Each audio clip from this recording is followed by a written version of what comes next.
เพิ่นว่าสิเอาเข้าไฟให้เพิ่นสิเข้าไฟให้โดยโอ้ดีใจนพี่น้องเด้อน้องจะต่อมาจากเฮือนป้าเฮือนลุงบ่นี่อยู่ไดโดยต่อแต่เฮือนลุงต่อจากเฮือนลุงมาโดยแล้วเสียค่าไฟก็เสียน้ำเพิ่นทางน้องจันสบายดีทั้งน้องจันเพิ่นโอ้น้องผู้งามอยู่เด้เราก็ได้พี่น้องเนาะมาฮอดจอดถึงเลยเด้อบ้านน้องหัวว่าซั่นซะเนาะว้าวดอกยางก็มาเมื่อกี้นี่พี่น้องเนาะประมาณ600 เมตรเนาะทางออกไปแต่นี่ฮะปากทางเนาะทางบ่เพิ่นก็ได้จอดรถไว้พี่น้องเนาะมาค่ำแน่มื้อนี้พี่น้องนะฮะก็ฮอดจอดถึงเด้อพี่น้องเด้อเนาะมีของฝากของต้อนมาสู่ทางตู้แม่ช่ำอ๋อโธ่แป้นเติร์ดเนาะบัดนี้เนาะทางแม่นมสบายดีแม่โธ่เนาะหากอาบน้ำแล้วทางน้องหัวเพิ่นไปอาบน้ำแม่กับน้องจันลูกสาวแม่เห็นบ่เพิ่นผู้มาแต่เวียงเห็นแต่ในคลิปพี่น้อยเนาะถ้าบ่เพิ่งบ่ได้เข้ามามื้อนั้นก็ได้เนาะโธ่เอ้าของคอยท่าทางน้องหัวเพิ่นจักหน่อยพี่น้อยเนาะใช้ขออนุญาตล้างแข้งล้างขาได้แม่มีนะมีโอบ่เบิ่งขออนุญาตเข้าห้องน้ำแป๊บนึงเด้อพี่น้องเด้อเนาะโอ้กี่ต้มเมื่อกี้นี่พลาดตุนโลดนี่ขออนุญาตแป๊บนึงพี่น้อยเนาะพี่น้อยเนาะของคอยท่าทางน้องหัวเพิ่นจักหน่อยก่อนเนาะ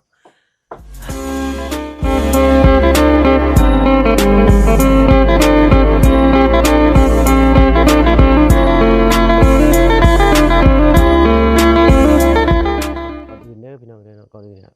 กราบทักทายเนาะกราบทักทายสบายดีผู้ใหญ่ใจดีและ FC เบิดทุกท่านที่เข้ามาหับมาชมช่อง YouTube เอาเพิ่งเคยหลายคือเก่าเนาะบ่ฝั่งไทยฝั่งลาวและก็ทั้งฝั่งต่างประเทศก็ยินดีต้อนรับเข้าสู่ช่อง YouTube เอาเพิ่งเคยหลายเช่นเคยพี่น้อยเนาะมื้อวานมื้อนี้เนาะพี่น้อยเนาะก็ยังบ่ทันได้อัปเดตคลิปยังเลยเนาะหาก็มาฮอดพี่น้อยเนาะขอโทษขออภัยนำเวลาล่าช้านิดหน่อยนึงของค่อยท่าทั้งน้องหัวเพิ่นพี่น้อยเนาะไปอาบน้ำไปกับน้องจันบ่ซื้อเพิ่นเอาทางน้องเพิ่นมาแต่เวียงทางบ่เพิ่นก็บ่ได้แวะเข้ามาซ้ำพี่น้อยเนาะมื้อนั้นก็ได้สิใส่ละบาดนี้ไฟก็แย่ตาซ้ำพี่น้อยเนาะเอาจักสิรอดแลบ่รอดแลขาหลังกล้องก็ได้ขอโทษขออภัยนำลายพี่น้อยเนาะใช้เพิ่นก็เนาะจักเห็นหรือบ่เนาะเอาของค่อยท่าทางน้องหัวแป๊บนึงพี่น้อยเนาะพี่น้อยเนาะเสียงฟัดเข่าชวาดอยู่ฟัดมื้อนี้มื้อนี้ทางน้องหัวเพิ่นก็มาแล้วพี่น้อยเนาะสิขออนุญาตให้ทางน้องเพิ่นใส่เสื้อผ้าให้เรียบร้อยก่อนพี่น้อยเนาะเอาถ้าภาพบ่สมควรหรือว่าบ่เหมาะก็กราบขอโทษขออภัยนำหลายๆพี่น้อยเนาะเดี๋ยวทางน้องเพิ่นยังบ่ทันเห็นพี่น้อยเนาะยังบ่เคยพ้อหน้าค่าตาเพิ่นจักเทื่อพี่น้อยเนาะเห็นแต่ในคลิปเนาะทางทีมงานเฮาว่าซั่นซะทางบ่เพิ่นยังบ่ได้เข้ามาในตอนน้องเพิ่นมาจากนครหลวงเวียงจันทน์เนาะไปเราถ่าน้องเพิ่นใส่เสื้อผ้าจักหน่อยก่อนพี่น้อยเนาะเรียบร้อยพี่น้อยเนาะสวัสดีเจ้าโอ้ยหนาวล่ะใช่ล่ะไม่ละบัดขออนุญาตติดมาระเบิดน้ำแน่เนาะกินข้าวกินน้ำหรือว่าน้องยังเนาะมื้อนี้มีไผเข้ามาหาหน่อยเนาะบ่ไล่กับลุงเฮิมทั้งเบาไล่กับลุงเฮิมเนาะทางเพิ่นยังบ่ทันเมื่อคือว่าเห็นในคลิปทางอันลุงเฮิมว่าคือว่ามีข่าวดีจังเด้เนาะทางนี้เพิ่นว่าสิเอาเข้าไฟให้เพิ่นสิเข้าไฟให้โดยโอ้ดีใจพี่น้องเด้อเนาะทางลุงเฮิมมีเข้าไฟบ่น้องโดยยับมันเอาดีก็ได้จะได้สินั่งข้างนี้เนาะเอายังบ่ทันพากินข้าวซ้ำยังก็มาแต่อาบน้ำบ่ค่อยหนาวพี่น้อยเนาะมื้อนี้อากาศเริ่มสงบแล้วแบบว่าบ่ลมบ่หยังเลยทางลุงเฮิมเพิ่นก็เข้ามาทางบ่ไล่เพิ่นเข้ามาแจ้งข่าวดีเข้าไฟเนาะทางลุงเฮิมเพิ่นโดยอันนี้ได้สนองจะต่อมาจากเฮือนป้าเฮือนลุงบ่นี่โดยต่อแต่เฮือนลุงต่อจากเฮือนลุงมาแล้วเสียค่าไฟก็เสียน้ำเพิ่นบัดนี้ทางลุงเฮิมเพิ่นสิต่อมาเองจะคุ้มราคามันได้ซั่นใดยังบ่ฮู้ยังโทรถามเขาเจ้าถามทาง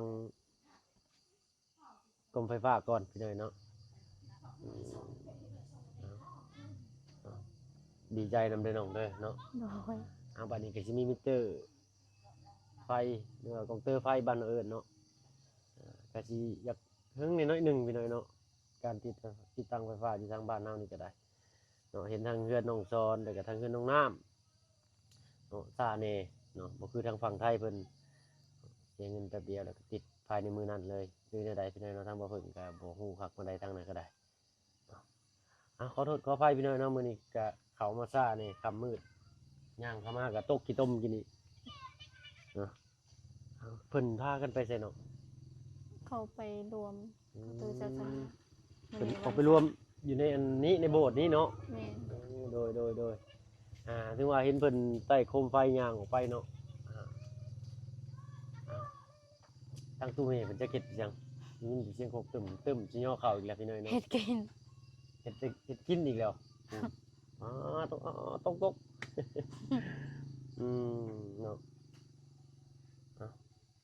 บ่ได้มีหยังเข้ามาฝากมาต้อนเจ้าเลยน้อยมื้อนี้ บ่เป็นหยัง ก็ฮอดบาง5:30 6 โมงเนาะพอดีย่างก็มาฮอดบ้านน้องเพิ่นก็6 โมงพอดีเห็นแต่ทางตัวแม่เพิ่นอาบน้ำแล้วใส่เสื้อผ้า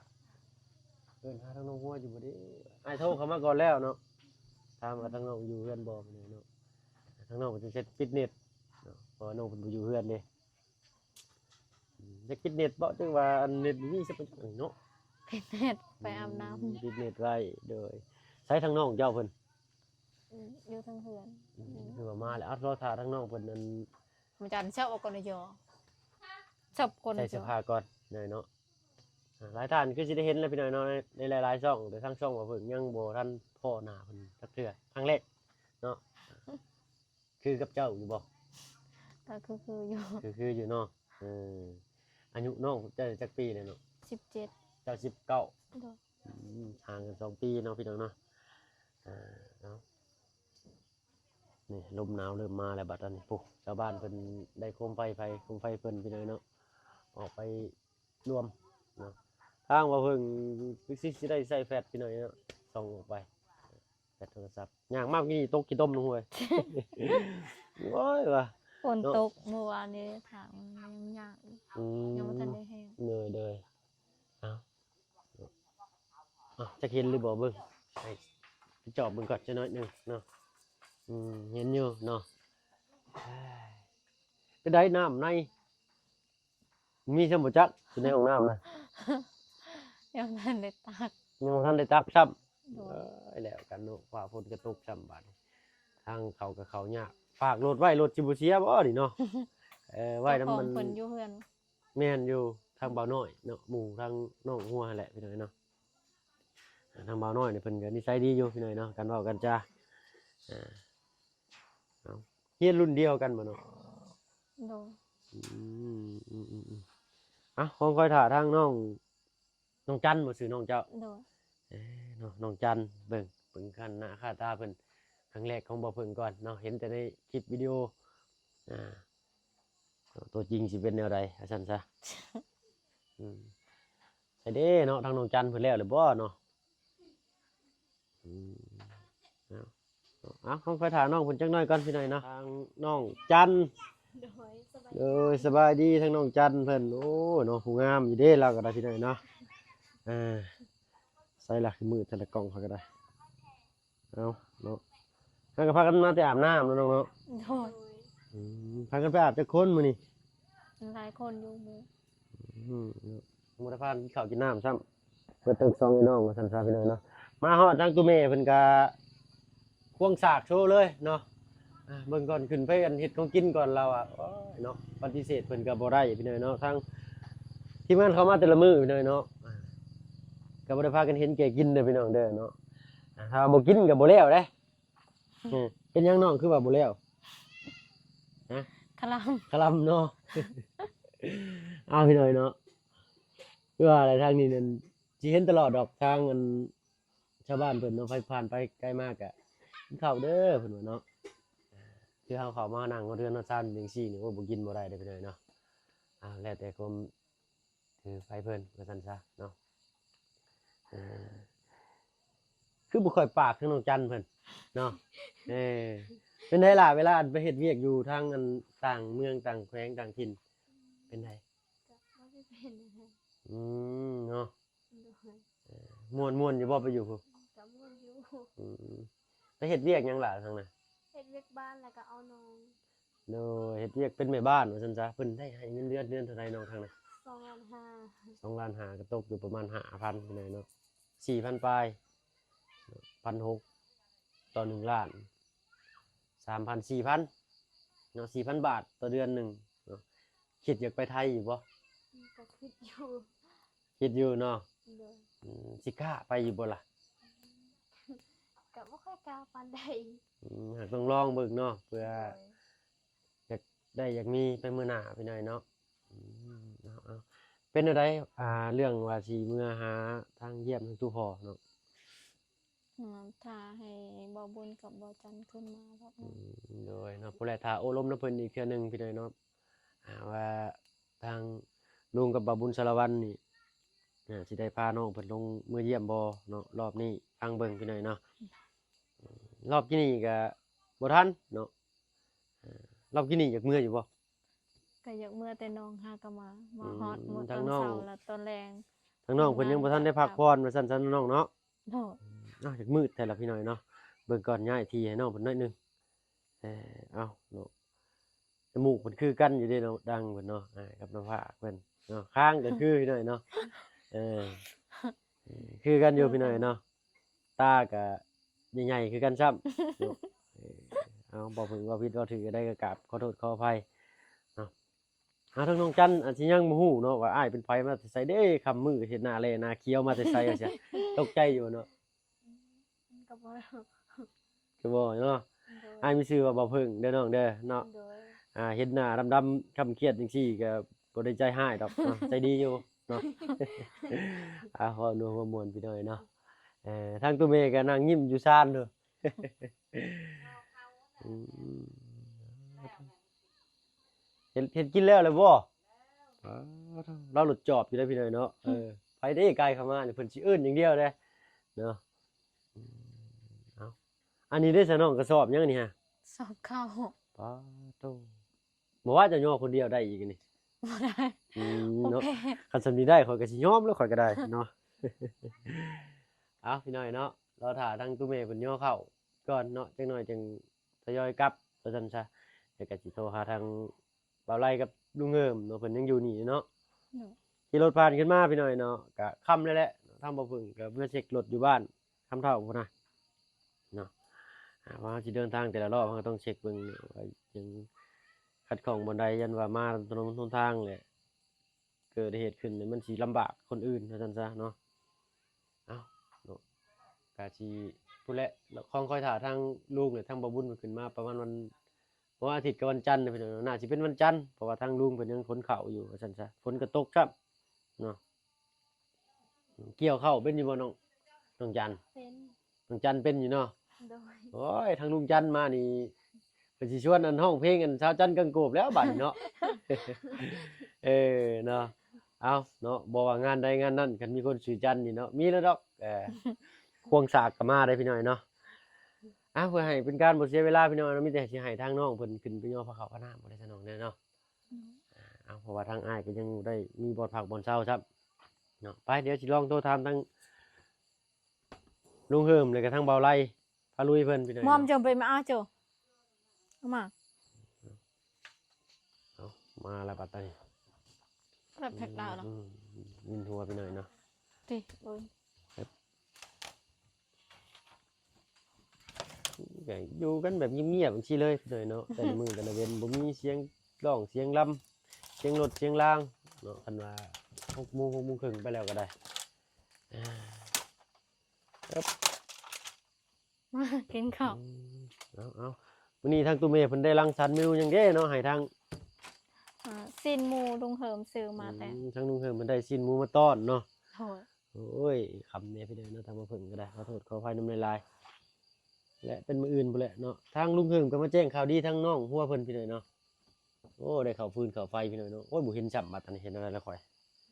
เนาะเอาลงมือก่อนเด้อน้องเด้อเนาะ มาเด้อกินข้าว เอาทางตุ้เมย์ได้สั่นตั้งแต่มาพี่น้อยเนาะว้าวเถอะ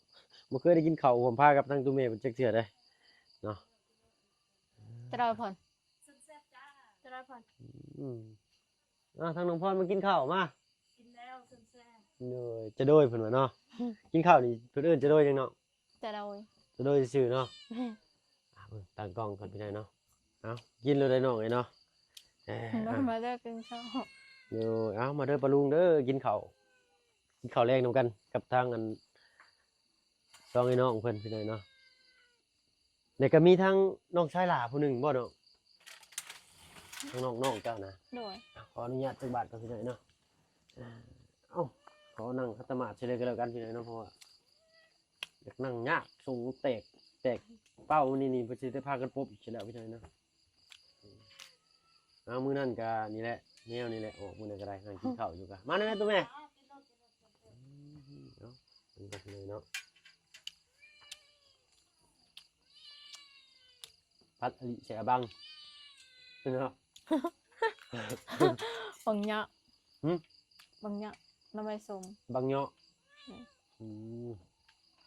เนาะนี่คือส้มเนาะเนาะแจ้งนี่เป็นมะขามเนาะแจ้งบางนาวเนาะโอ้ยพี่น้อยเนาะเอา มะขามละแมนยอมปิล ฮะ มะขามยอมปิล เนาะเอาปิน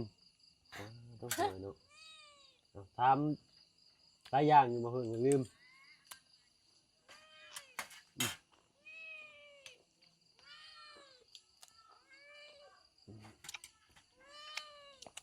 แซ่บพี่น้อยเนาะ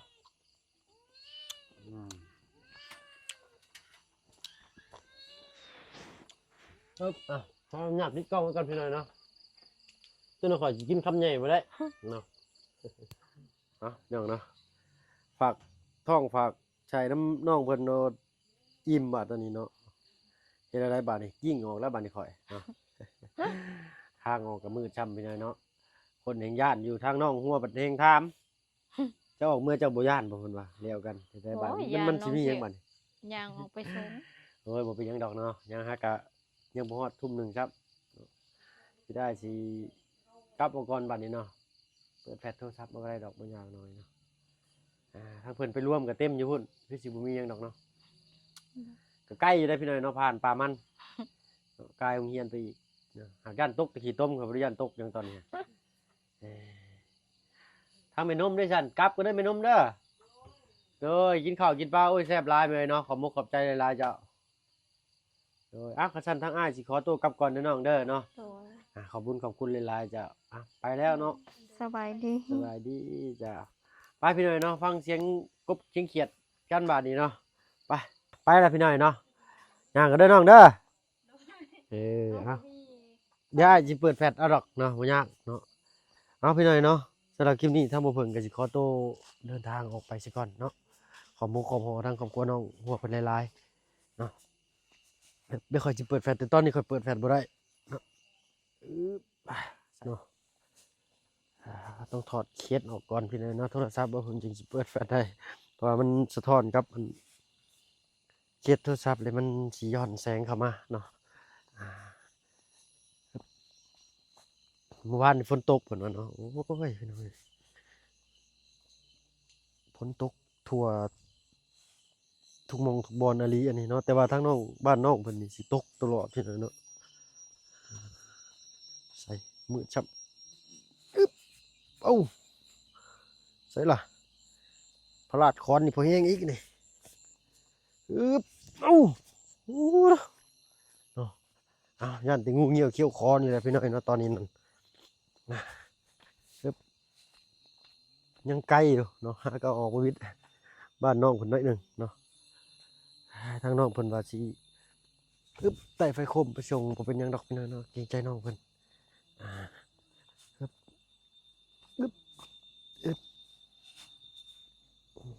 พอเห็นนุ่งอยู่พี่น้อยเนาะแฟลชโทรศัพท์ก็ได้อันนี้ก็เป็นป่ามัน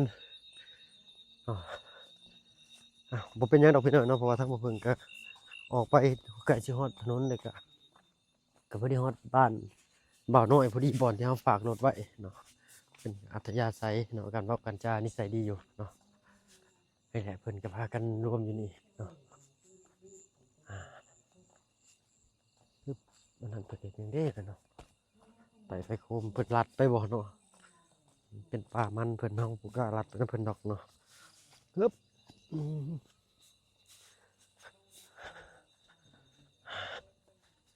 เอาอันนี้ก็ทุ่มครึ่งเลยพี่น้อยเนาะขอโทษขออภัย6:30พี่น้อยเนาะโทษมาฮอดตประมาณ5:30ก็ย่างเข้ามาบ้านน้องหัวอีกก็ได้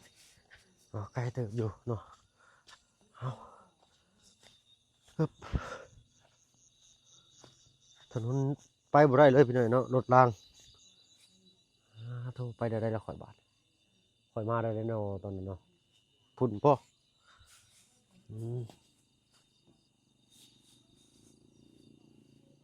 ใช้ละบาทเอาลืมช้ำพี่น้อยเนาะแล้วกันไปทางนี้ได้บ่ฮึบ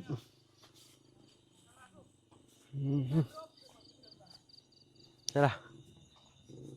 น่าจะได้อยู่ฮึบ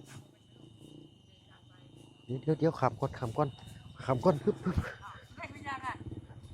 ฮึบโอ้ย่างออกไอ้จอดรถไว้อยู่นอกบ่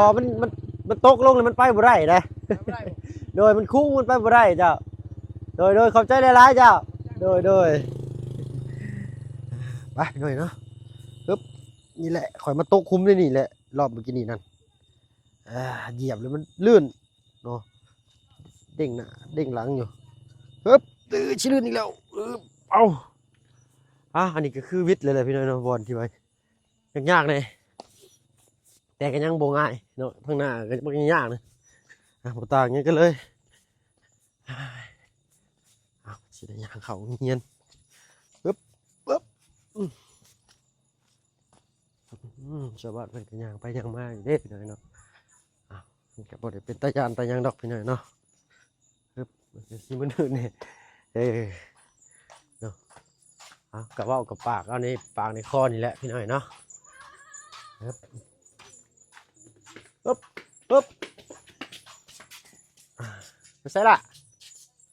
ไปใส่เด้เนาะไปใส่โอ้ทั้งน้องเพิ่นไปร่วมคือกันเนาะไปย่างต่อเอาบัดนี่แหละมืดเนี่ยก็เป็นพงป่าข้างหน้านี่แหละพี่น้อยเนาะ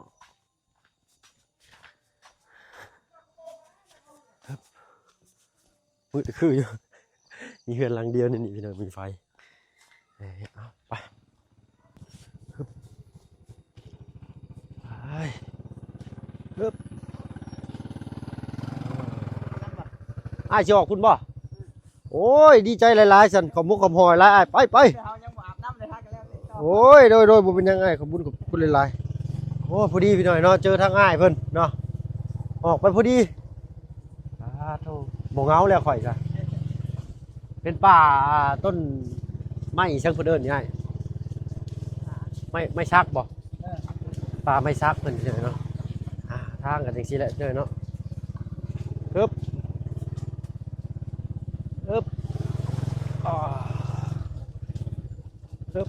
เพื่อนอ้ายบ่อ้ายเมื่อกี้นี่จอดรถอยู่ดิทางอ้ายเพิ่นสิออกไปชื่อของบ่ปึ๊บโธ่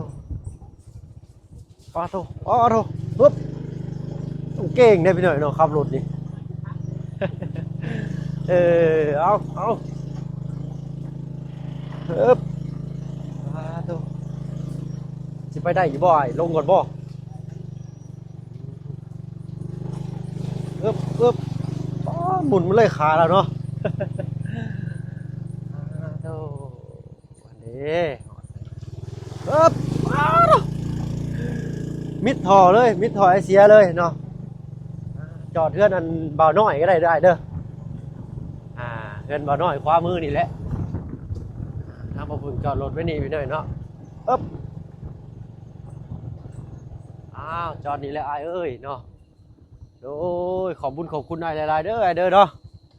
สิไปไสนี่สิไปไสโดยขอบใจได้เด้อ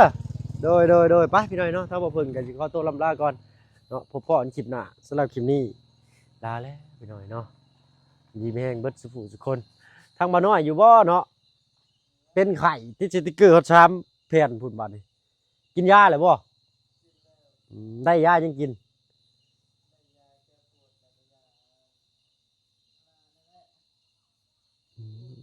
ก็เป็นไข้เอากินข้าวกินน้ำเลยเนาะ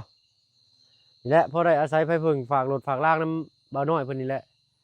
เอาเดี๋ยวทำมื้ออื่นเสียสิซื้อยาแก้ไขมาฝากอีกโดยทางอันเฮาเมื่อก่อนเด้อเสนอโดยขอบใจหลายๆเด้อฝากรถเด้อโดยไปพี่หน่อยเนาะพบพ่อกันคลิปหน้าสำหรับคลิปนี้ลาแล้วพี่หน่อยเนาะสบายดีจ้ะมื้อจับมาดิไปพี่น้อง